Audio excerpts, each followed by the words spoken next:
तो hello everyone, welcome to technique Almas. आज हम लोग सिस्टम जैन के सीरीज में लेक्चर 7 करने वाले हैं। और अब भाई लोग, अगर अभी तक आप इस चैनल को सब्सक्राइब नहीं किए तो सब्सक्राइब कर लो यार, ठीक है, क्योंकि आपके लिए बेनिफिशियल होने वाला है। ये सारी चीजें मैं आपके लिए तो क्रिएट कर रहा हूँ, ठीक है। तो अगर हम लोग बात करें कि सर, हम लोग बात किए थे सर कि सर ज्यादा ट्रैफिक अगर इंक्रीज हो जाता है सर, तो हम लोग क्या करते हैं सर, डेटाबेस को अलग कर लेते हैं और सर्वर को अलग कर लेते हैं सर। फिर बहुत सारे सर्वर सर हॉरिजॉन्टली जब स्केल होते हैं सर, तो उसके लिए हम लोग एक लोड बैलेंसर लाते हैं सर, तो जो कि पूरा का पूरा लोड को अच्छे तरीके से डिस्ट्रीब्यूट करता है। वो पार्ट हम लोग प्रीवियस लेक्चर में देख चुके हैं, ठीक है। तो आप उसको जाकर देख सकते हो अगर आपने नहीं देखा है तो। सर यहाँ पे हम लोग बात करने वाले हैं डेटाबेस के पर्सपेक्टिव से। डेटाबेस के पर्सपेक्टिव से मतलब सर क्या हुआ सर, इसका मतलब ये हुआ कि भाई अगर तुम आप डेटाबेस को हॉरिजॉन्टली बहुत सारा स्केल कर रहे हो, वहां पे क्या किए थे भाई, सर्वर को तुम हॉरिजॉन्टली स्केल किए थे, तो सर कैसे मैनेज करेंगे। यहाँ पे हम लोग देखने वाले कि सर डेटाबेस को बहुत ज्यादा जब स्केल करेंगे हॉरिजॉन्टली, मतलब सर बहुत सारे जब डेटाबेस आ जाएंगे, तो फिर सर हम उसको कैसे मैनेज करने वाले हैं, क्या चीजें होने वाली है, यही आप यहाँ पे हम लोग देखने वाले हैं, ठीक है।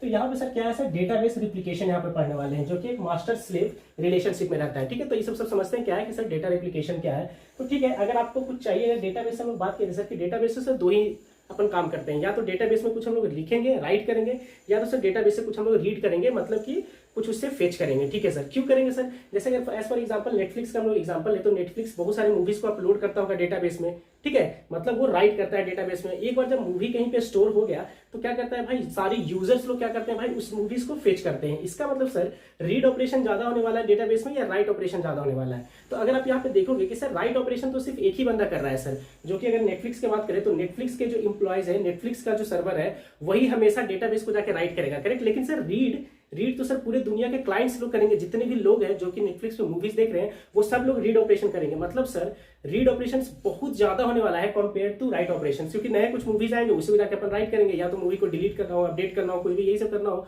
तो सर हम लोग का रीड राइट है जो कम है और रीड ज्यादा है, तो सर इस हिसाब को कैसे मैनेज करने वाले हैं सर।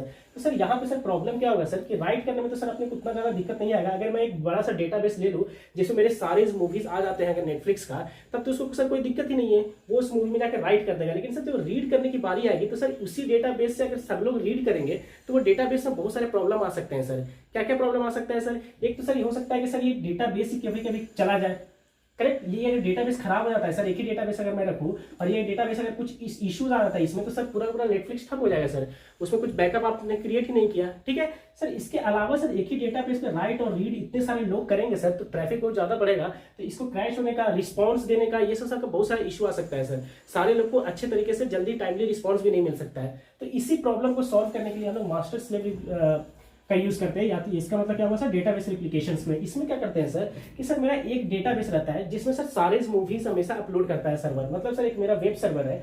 तो ठीक है, आपने कुछ भी अगर रिक्वेस्ट जैसे राइट करना है, तो क्लाइंट ने क्या किया, राइट करने का वेब सर्वर को रिक्वेस्ट दिया। अगर देखा कि इसने कि राइट करना है, तो वो क्या किया भाई, एक सिंगल डेटाबेस मेरा रहेगा जिसमें राइट होगा, मतलब जितने भी मूवीज हैं, अगर नेटफ्लिक्स का एग्जांपल ले, तो वो सारे सर इस डेटाबेस में जाकर स्टोर हो जाएंगे, जिसको हम लोग बोलेंगे सर मास्टर डेटाबेस, ठीक है। तो सर मास्टर डेटाबेस में सारे मूवीज जाकर मेरे स्टोर हो गए। अब सर अगर कोई क्लाइंट है, बहुत सारे क्लाइंट्स है, बहुत सारे यूजर्स हैं सर, वो रिक्वेस्ट भेजेंगे क्लाइंट से किसको, वेब सर्वर को। वेब सर्वर दिखा कि भाई मेरा रीड ऑपरेशन है, मतलब सर मेरे को मूवी निकालना है, फेच करना है और क्लाइंट्स को दिखाना है, मतलब रीड ऑपरेशन है, राइट ऑपरेशन नहीं है। लोग अब देखेंगे उसको, तो मतलब रीड करेंगे, तुम्हारे मूवीज निकाल के उनको दिखाना है। तो सर उसके लिए सर मैंने बहुत सारे डेटाबेस यूज किए हैं। क्योंकि सर बहुत सारे डेटाबेस क्यों यूज किए हैं सर, 1 2 3, यहाँ पे आप देखोगे 3 डेटाबेस का यूज किए हैं। तो सर इसलिए किए हैं सर क्योंकि राइट करने वाला सिर्फ एक ही बंदा है, जो कि नेटफ्लिक्स के जो बंदे हैं, नेटफ्लिक्स के जो एम्प्लॉय है, नेटफ्लिक्स का जो सर्वर है, सिर्फ वही इसमें राइट करेगा मूवीज को। हर कोई तो उसमें अपलोड करता नहीं है मूवी, लेकिन सर रीड तो हर कोई करेगा। तो इसका मतलब सर लोग बहुत ज्यादा है, क्लाइंट्स ज्यादा है, इसलिए सर उसको मैनेज करने के लिए सर हमने बहुत सारे सर्वर्स रख लिए, बहुत सारे डेटाबेस सॉरी रख लिए हैं, ठीक है, ताकि मैनेज हो सके, ठीक है। तो लोड को बैलेंस करने के लिए यहाँ पे ये भी लोड बैलेंसर कंसेप्ट है। तो सर उस लोड को बैलेंस करने के लिए सर हम लोग मल्टीपल डेटाबेस को रख लिए। तो यहाँ पे भी हम लोग देख सकते हैं टेक्निक किससे रीड करना है, तो रीड करने के लिए सर हम लोग बहुत सारे अलग अलग रख लिए। तो सर यहाँ पे होने क्या वाला है सर, या तो इससे या तो इससे या तो इससे रीड करेगा बेस्ड ऑन अवेलेबिलिटी, सर कौन अवेलेबल है इसके बेसिस पे करेगा। तो इसका मतलब सर यहाँ पे भी कोई एक लोड बैलेंसर रहेगा, जो कि लोड ऐसा मेंटेन करेगा कि सर सारे डेटाबेस से लोग यूज करें, मतलब कोई अगर ज्यादा यूज हो रहा है तो जो कम यूज हो रहा है उस पर लोड ट्रैफिक कर दो, जो कि हम लोग पिछले बार हम लोग देखे थे, राउंड रॉबिन फैशन, ये सारी चीजें हम लोग देखे थे ना। तो उसी कुछ एल्गोरिथम का यूज करके हम लोग डेटाबेस में भी खेल कर सकते हैं, ठीक है सर, ठीक है। तो सर इससे सर फायदा क्या हुआ सर, तो डेटाबेस रिप्लिकेशन का मतलब ये हुआ सर कि जो भी यहाँ पे है मास्टर में है, वही सारा चीज तुम्हारा ये सारे डेटाबेस में है। मतलब यहाँ पे अगर 50 मूवीज है तो वही 50 मूवी इसमें भी है, डेटाबेस 1 में भी, डेटाबेस 2 में भी और डेटाबेस 3 में भी, सारे में है। सर ये करना क्यों पड़ा सर, से करने का फायदा बस ये हुआ सर क्योंकि बहुत सारे लोग जो है वो यहाँ से रीड करेंगे, राइट सिर्फ सिंगल करेगा, तो सर राइट वाला तो एटलीस्ट मेरा बच जाएगा। और सर मल्टीपल का ये भी इशू है सर कि अगर हम एक डेटाबेस देखते हैं, एक हो सकता है कि राइट के लिए रखते हैं और एक रीड के लिए रखते हैं, लेकिन अगर तुम एक लिखते तो उस पर कितना ज्यादा ट्रैफिक आ जाता, और अगर वो खराब हो जाता, सिंगल पॉइंट ऑफ फेलियर का इशू आ जाता, तो आपका पास कोई बैकअप नहीं था। यहाँ पे क्या कहते हैं, ये खराब हो गया है तो इसका सारा ट्रैफिक इस पे राउट कर सकते हो तुम, तब भी नेटफ्लिक्स चलेगा, तो वो आता है। तो इसका मतलब सर डेटाबेस रिप्लिकेशन इसी करते हैं कि भाई जो जो काम इस पे है, जो जो मूवीज इसमें है, जो जो तुम कर रहे हो ऑपरेशन, वो सब इस पे भी होना स्टार्ट हो जाएगा। ठीक है, ये सारे चीज इसमें भी रहेंगे। मतलब sir when we make a copies of database in to improve the performance and availability, sir मतलब तुम डेटाबेस के कॉपीज बहुत सारे बना लिए। इस डेटाबेस का कॉपी देखो 1 2 3, ये तीनों क्या है, कॉपीज है किसके, इस डेटाबेस के। क्यों किए sir, to improve the performance, performance यहाँ पे इंक्रीज होगा। क्यों, क्योंकि अब जितना ज्यादा रिक्वेस्ट जो आएगा वो सीधे एक पे नहीं जाने वाला है, वो मल्टीपल्स जो स्लेव है उसमें डिस्ट्रीब्यूट होने वाला है। तो जो कॉपीज जो बने हैं, ये है मास्टर, इसी का तो कॉपी ये तीनों बना है, तो जो कॉपीज बने हैं उसी को अपन स्लेव बोलते हैं। ठीक है, और यहाँ पे सर अवेबिलिटी कैसे रहेगा सर, अवेबिलिटी इसलिए रहेगा सर क्योंकि यहाँ पे आपने 3 4 बहुत सारे हॉरिजॉन्टली स्केल कर दिया थी, जिसमें से अगर एक चला भी जाता है तब भी तो डेटाबेस अवेलेबल है ना बहुत सारे, उस पर तुम ट्रैफिक को राउट कर सकते हो। मतलब ऐसा नहीं आएगा भाई कि सर मेरा डेटाबेस कोई चल ही नहीं रहा है, ऐसा तो नहीं आएगा। अगर एक फेल होता है तो बहुत सारे मेरे पास बैकअप भी है यहाँ पे। ठीक है, ठीक है सर, तो वन मेन डेटाबेस जो रहेगा उसको मास्टर बोलेंगे, ये हो गया मेन डेटाबेस। मल्टीपल कॉपी जो बनेंगे सर उसको हम लोग स्लेव बोलेंगे। ठीक है, तो मास्टर क्या करता है भाई, हैंडल करता है राइट ऑपरेशंस, जितने भी राइट ऑपरेशंस होंगे सब मास्टर्स में होंगे। मतलब मूवीज को राइट ऑपरेशंस बोले तो सर यहाँ पे मतलब कि मूवी को ऐड करना हो, कुछ सब टाइटल्स वगैरह, या फिर कुछ उस मूवी के बारे में अपडेट करना हो, या तो कोई मूवी नहीं चल रहा है तो उसको डिलीट करना हो, तो ये जितने भी हैं सब मास्टर्स पे होंगे। तो अगर आपने कोई मूवी को जैसे डिलीट कर दिया यहाँ से, तो वही चीज सारे में डिलीट हो जाना चाहिए। तो जो भी इसमें काम होगा, ये बंदा फिर सबको बताया कि भाई तुम भी डिलीट कर लो, तुम भी डिलीट कर लो, तुम भी डिलीट कर लो, मतलब सबको अपडेट देना, सबसे ये बंदा कम्युनिकेट करता रहेगा ये सारे से।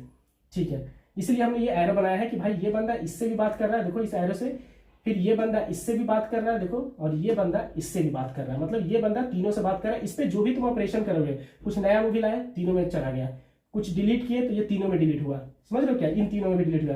पहले इसके पास डिलीट हुआ, इसने बोला कि भाई तुम लोग भी डिलीट कर लो, इसके पास रिक्वेस्ट भेजा। ठीक है, तो उस हिसाब से होगा।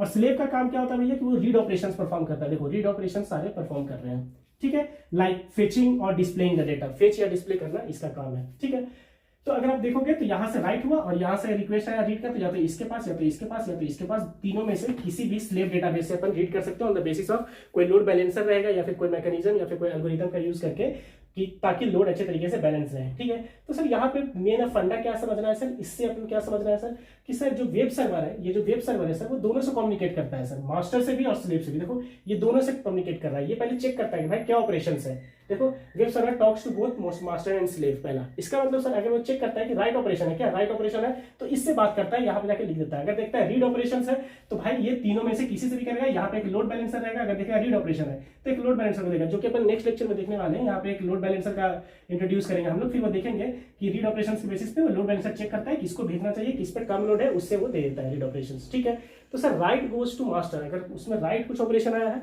तो मास्टर का जाएगा, हमने बात कर ली है।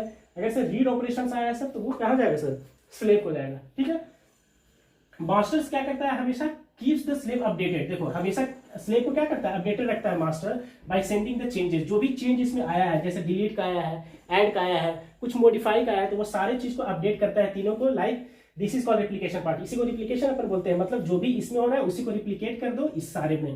ठीक है, और इसको करने के लिए देखिए आपस में तीनों आपस में कनेक्ट रहते हैं, किससे, मास्टर से। तो ये हो गया अपना भैया पूरा का पूरा मास्टर स्लेव का कॉन्सेप्ट। नेक्स्ट लेक्चर में अपन देखने वाले हैं सर कि किस हिसाब से ये पूरा का पूरा लोड बैलेंसर आता है, एक क्लाइंट सर्वर किस हिसाब से कम्युनिकेट करता है, ये अपना पार्ट 2 में देखने वाले हैं। ठीक है, देन मिलते हैं अपन नेक्स्ट पार्ट में। तब तक के लिए आप चैनल को क्या कर लो, सब्सक्राइब कर लो। Bye bye.